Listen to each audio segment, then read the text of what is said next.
Well, hey everybody, welcome to Practical Church Planting, where in 15 minutes or less, we'll give you practical tips, advice, and encouragement to help you plant and grow healthy churches. My name is Brian Josian, and joining me to my left, you're right, is Dylan Dodson. What's up?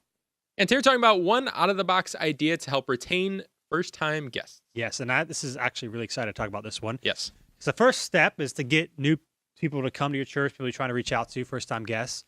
But then how do you get them to come back? This is the problem that a lot of churches face. Age-old question. Especially if you're a new church and you're trying to reach new people. How can you get them to come back?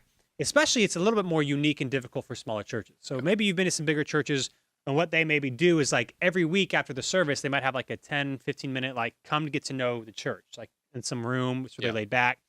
And that works great if you have lots of new people every week. But if you don't have new people every week and people are like, why do you have this dedicated space? Or if you have one new person, they might feel awkward of like going to this thing of like, so what can we do to have a consistent new first-time guest experience where people know if they bring their friends, they're going to be able to learn more about the church? Yep. Because here's what we also know. Most new guests don't fill out Connect cards or info cards, whatever you want to call it, right? So one way to follow up with them and to reach out is to get their information, that sort of thing. But if you don't get their information and it's awkward to have this kind of formalized meeting, what do you do as a small church?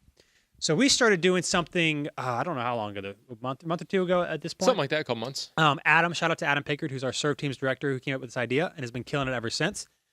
What we do following our services every single week is give a tour of our space.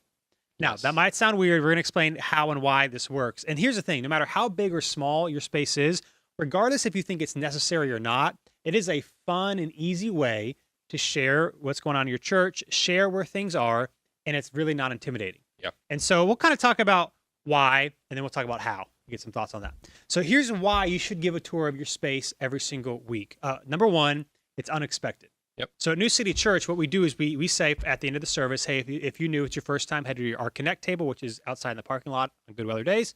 And Adam, now most people might not know who he is, so he has a captain's hat on. So it's very clear to find him. He says, Adam, he's going to have a captain's hat on. In about 5 minutes, he's going to give about a brief 5-minute tour of the space, show you where things are, answer any questions you have. So they know it's brief, they know it's right after the service, and they know exactly where to go. And the reason why this is unique and good is that it is unexpected. Like, have you ever gone to a church where they gave you a tour week one? Nope. No, never done it. So again, if you have a big space, it's different. But for planning a church, you probably don't have a ginormous space. So it's unexpected, which means they're likely to remember it, right? Yeah. I went on a tour. This guy was dressed up. It was energetic. They're really likely to remember they went on a tour. Sure. Number two, which goes to helping them remember it, is that it needs to be fun. So for us, whether it's one person, although it's really surprising that we thought we'd have maybe one person or no people some weeks. We've never had one or less people. Yep. We've always had multiple people. Some people take the tour every week, which is a lot of fun. But it's fun. So Adam's got a captain's hat on. They're going through the space. Our people know that this happens every week. So they're interacting. They're saying hi to people. And so it's a fun way, again, and here's what's cool about it. Even if you don't have a million people coming, even if nobody goes to take the tour, it's not awkward to say from stage. Nobody knows no one took it, right? All people know is that, hey, there's a tour happening and it's fun and it's exciting. Here's a third reason why it's important, is that it helps you share your vision and mission with people who come for the first time. Yeah. And here's what's so great, about those, if you people that have like kind of set up 10, 15 minutes after the service where all the first time guests go. The great thing about that is you can share more about your church. But you can't do that here if you're in a small setting. And so how can you get your mission and vision into your people? And this is a fun, non-threatening way because we're taking a tour. Yep. So you're just able to share, here's what Little City, our kids ministry is like. Here's what our tour is like. Here's why we do some of the things we do, and it's really helpful. Yeah, I think that's huge. I think one of the biggest things there is the second one you focused on, and that's that it needs to be fun. Yes. Because this is the kind of thing that can really walk that line between being something really cool and fun and something really boring and that nobody wants to do. Because like you mentioned it, regardless of the size of your space, you should do this. And I agree because, if you've never been here, New City we have a pretty small space. We don't have a huge space. And you could, if you wanted to be efficient, you could do a tour here in a minute. Like it's very easy, if you just boom, boom, boom, this is what each room is. So if you're just literally giving a tour to give a tour of the space so people can see it, it won't be effective. Right. It'll be boring. It'll be real quick. But however, if you have it planned out like Adam does, like we do here, and you can go and have something to say for each space. And that's something I was going to add and we'll kind of talk about in a minute, but that needs to be planned what you're going to say. Yep. And done by someone who's kind of has that personality to have fun that isn't like the, I mean, frankly, and I don't feel bad saying this because I'm an introvert. It wouldn't be done by like an introvert, someone who's outgoing, who's happy to, kind of look like an idiot. Then it works really well. Yeah. So yeah, got to be fun. So mission and vision. Here's another thing that's helpful. It's really helpful that we found is it helps new people meet each other. That's a big And this one. is really big, especially if you're new, maybe going to a smaller church. You may feel like you're the only new person, and you may feel like everyone knows each other, so you don't know who to talk to, you don't know what to do. But if you're taking a tour and you see someone else taking a tour, we actually saw this a few weeks ago. We had two new couples come, and they took the tour together, and then they were talking about getting up together, and they couldn't wait to see each other next week. And it's like, oh, I'm not the only new person here. I got to meet. So they both had just moved into the area, and that never would have happened if we hadn't had a space, a non-threatening, easy space where people could go that's only a few minutes after the service where they could meet each other. Yeah, I think that's a huge one because a new person has no idea who's new and who isn't new. Right. So they could show up and for all they know, they're the only new person or it's a whole room of new people. So being able to introduce them, and even if, and it's like, it's something weird that even if you've only been coming for a couple weeks, if it's your first time and someone else's first time, you automatically have that bond because neither of you have any idea what's going on. You don't know anybody. And so giving them an opportunity to meet each other without having to ask who's new and who isn't, I think is huge. I think it's a great idea. Yeah. So yeah, it helps new people meet each other. Yeah. Here's another reason why tours for first-time guests are a great idea, is it helps people familiarize yourself with the space. Even if it seems small, maybe you have signs, it's still like when you're new, you still feel awkward. Like even like going to the airport, for example, there's signs everywhere. So you kind of know where you should go, but if you've never been, you still feel like intimidated. Like, am I going to the right place? Even if you feel like I don't need to show someone where the bathroom is and where the parking lot is and where the auditorium is, there's still a level of comfort of knowing where things are. And for example, this was an unintentional find on our part. Even though our space is small and tight, people that didn't have kids, for example, they're not allowed to go into our kids area. So they didn't even know what it looked like. Yep. People coming for months had no idea what that area looked like. And so here's the great thing is like people that have been coming to your church also go on tour, so it gives it more energy. But it just shows people where things are, so that the next time they come back, they don't feel anxious or intimidated or awkward. They know where things are because they've seen everything. Yep. Yeah, I think that's a good one. It kind of almost gives people a little bit of ownership of the space because they're more familiar with it, and it kind of takes away that first time scare. If you've ever been to a church and you go once, and even if you go back, you generally kind of know the layout, you know where things are, but it's still something brand new to you, even if it's just your second time there. Yeah. So being able to go on a tour and kind of familiarize with the space, I think kind of takes some of that fear away. Right, and it's like where you can go, where you shouldn't go, especially if you're in a portable location or a school or community center. You may not really know like what's off limits, like what.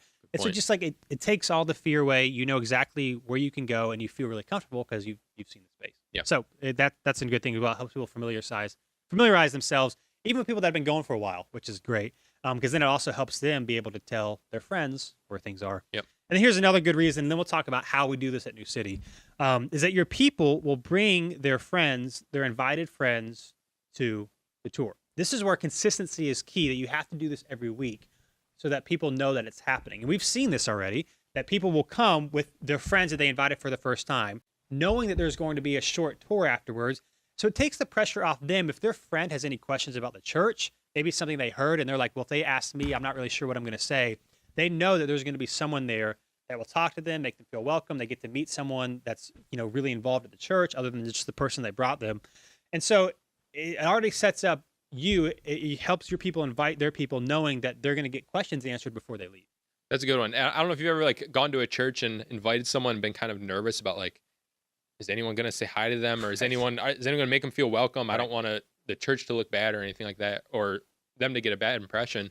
And so this kind of takes that away because obviously this is after service, so hopefully someone would have talked to them and said hi to them many times before this. But at the very least, they're going to have an opportunity to get plugged in and meet people, even if they are not the one stepping out, even if no one steps out and talks to them. Yep, that's really good. Yeah. So again, they know they can bring their friends. So here's how this works at New City to give you some ideas. And again, just want to reiterate how important this is to do this every week and how easy this is to do. Because again, if no one takes the tour, which surprisingly has never happened the 2 months we've done it, it's not like it's an awkward or it's a loss. It's just you have your person out there and they just don't take them on a tour. Right. That's it. Yep. But even if there's one person, it's not awkward. It's like, oh, hey, how you doing? Let me show you around the space. If you try to have this formalized process every week and you don't have enough people coming, it can be awkward. And so here's how we do it here. At the end of the service, I come up, or whoever's ending the service, say thanks for being here, however you want to end your service. And we always say, if it's your first time, Thanks again for being here. We'd love for you to fill out the Connect card. And as you're leaving, again, wherever it is in our spot, the Connect table is in the parking lot under a tent.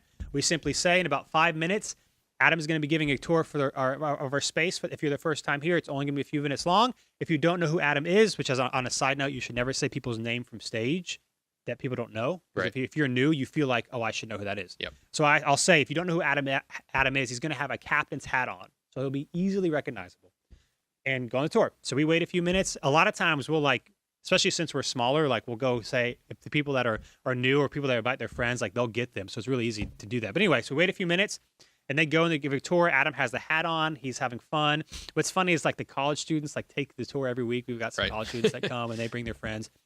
And they go around. I mean, you could start wherever. It's the same tour every single time. Our spot, we go to Little City, which is our kids' area. It's not very big because our space isn't very big. Our auditorium, into the lobby, back out to the parking lot. Again, our people know that this is a thing now, so they're saying hi. And it's also really crucial, like you were saying, to know what you're going to say. Because it may be I could give this tour in a minute. What'll probably happen is you'll probably go 20 minutes because you'll start talking about what's happening. And then you promised 5 to 10 minutes and you went 20 minutes and that's not good. Yep. So know what you're going to say, where you're going to say it, and have some fun and allow for questions at the end. And that's kind of how we do it here. What am I missing?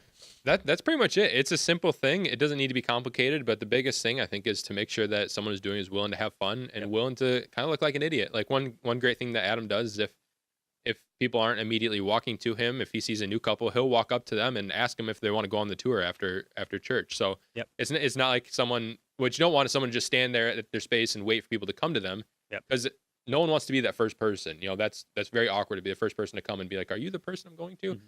But to get someone out there who's outgoing, who's willing to just walk up to people and be like, hey, join us, and kind of make this big, make a scene out of it, really. And even with that, we talk a lot about the importance of creating energy and having fun on a Sunday. Yeah. If you're well, if I start this, what if no one comes?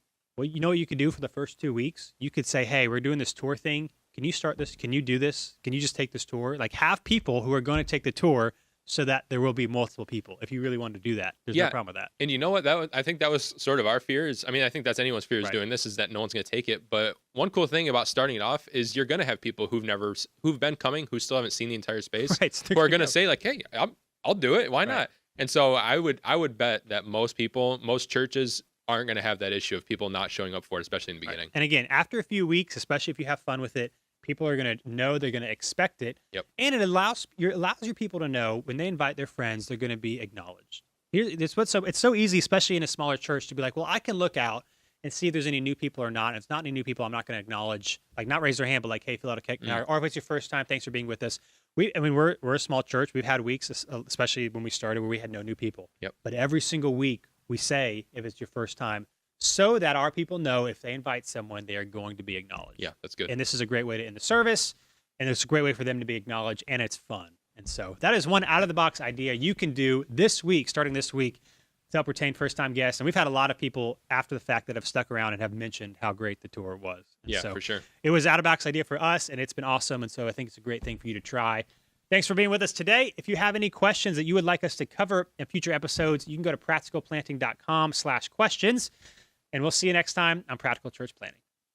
Thanks so much for watching this episode of Practical Church Planting. Whether you're watching on Facebook or YouTube or Practical Planting, wherever you are, whatever you're doing, make sure you like or subscribe or do whatever it's telling you to do or should do on that platform. And hey, if you are so tired of looking at our ugly faces, but you're not tired of listening to our beautiful voices, then you can find our podcast if you just search Practical Church Planting on iTunes or Google Play.